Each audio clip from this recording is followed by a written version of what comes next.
नमस्कार, मैं अदिति नागर और आज जम्मू कश्मीर से पॉलिटिकल कॉरिडोर के इस एक्सक्लूसिव एपिसोड से आपको बताऊंगी पहलगाम में जो अन्याय हुआ उसका जवाब किस तरीके से दिया जाएगा। प्रधानमंत्री मोदी का प्लान क्या है और जिसमें छिपी आतंक के खात्मे की पूरी तैयारी क्या है। हमारे देश की आज़ादी के बाद से ही पाकिस्तान की नापाक निगाहें कश्मीर पर रही। 1947 में देश की आज़ादी के बाद से पाकिस्तान कश्मीर को हथियाने की साजिश कर रहा है।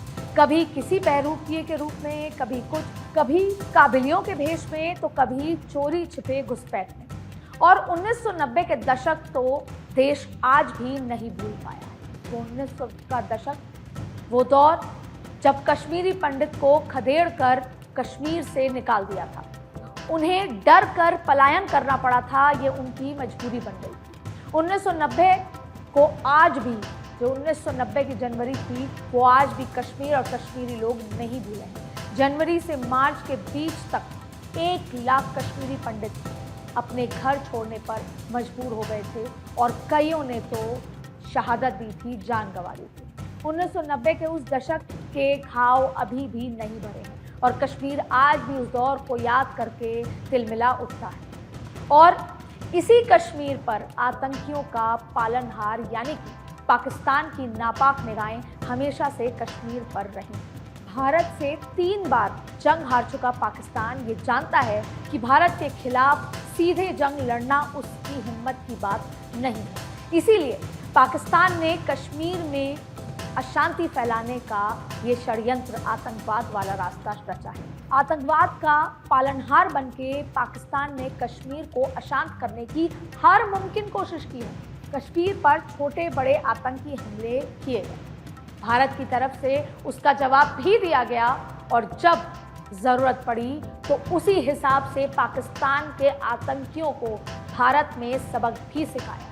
कुछ उदाहरण हैं, उसके ज़रिए आप उसको समझ सकते हैं। 18 सितंबर 2016 को उरी का आतंकी हमला हुआ और जिसमें 18 भारतीय रक्षाकर्मी शहीद हो गए और इसका जवाब भारत ने 11 दिन के बाद सर्जिकल स्ट्राइक यानी कि 28 और 29 सितंबर की रात को दिया और इसी सर्जिकल स्ट्राइक के जरिए पीओके में छिपे आतंकियों के ठिकानों को भी तबाह कर दिया गया। फिर 14 फरवरी 2019 को भी याद कीजिए, जब पाकिस्तान के पाले हुए आतंकियों ने सेना की गाड़ी पर हमला किया था। इसमें 40 जवानों को देश को खोना पड़ा था।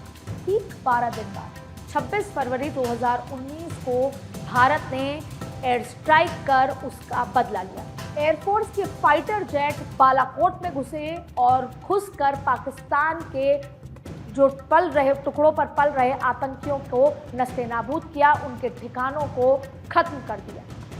अब हमें याद है 22 तारीख, जो हम कभी नहीं भूल पाएंगे। 22 अप्रैल 2025 पहलगाम का हुआ हमला, वो कायराना हमला जो पाकिस्तान के आतंकियों ने धर्म के नाम पर नाम पूछकर निहत्थे पर्यटकों पर गोली चलाई। इसमें 26 लोगों की जान चली गई। सवाल यह है कि इसका जवाब कब दिया जाएगा, सवाल यह है कि इसका जवाब कहाँ दिया जाएगा और सवाल ये भी है कि इसका जवाब कैसे दिया जाएगा। लेकिन सबसे बड़ा सवाल है कि कितना जवाब दिया जाएगा और ये जवाब कितना बड़ा होगा, क्योंकि सभी लोगों के मन में अब एक बड़े हमले की तैयारी की उम्मीद नजर आ रही है। और यकीन मानिए, इस बार जवाब पहले से कहीं ज़्यादा, कहीं दमदार होगा, पहले से कहीं ज़्यादा करारा और अलग लहजे का होगा। और इस बार पाकिस्तान ने पहलगाम को निशाना बनाकर पूरे भारत को जख्म दिए और इस जख्म की कीमत पाकिस्तान को चुकानी होगी, जो पाकिस्तान को बहुत महंगी पड़ेगी, बहुत बड़ी कीमत होगी। और जिस तरीके से प्रधानमंत्री नरेंद्र मोदी ने बिहार में ये कहा है कि ये हमला देश की आत्मा पर हमला था और जवाब भी उसी तरीके से दिया जाएगा। आपको याद होगा कि प्रधानमंत्री ने हिंदी के साथ साथ अंग्रेजी में भी बोला था और इसकी सीधी सीधी वजह ये थी कि प्रधानमंत्री नरेंद्र मोदी ना सिर्फ भारत में इसका मैसेज देना चाहते हैं, बल्कि पूरी दुनिया को बताना चाहते हैं कि अब भारत क्या सोच रहा है।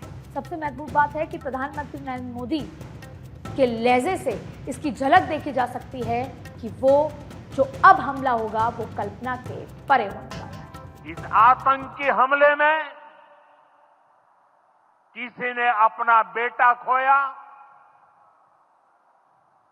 किसी ने अपना भाई खोया, किसी ने अपना जीवन साथी खोया है।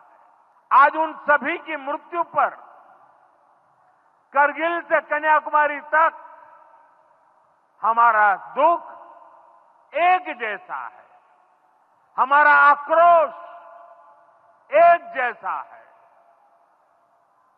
ये हमला सिर्फ निहत्थे पर्यटकों पर नहीं हुआ है,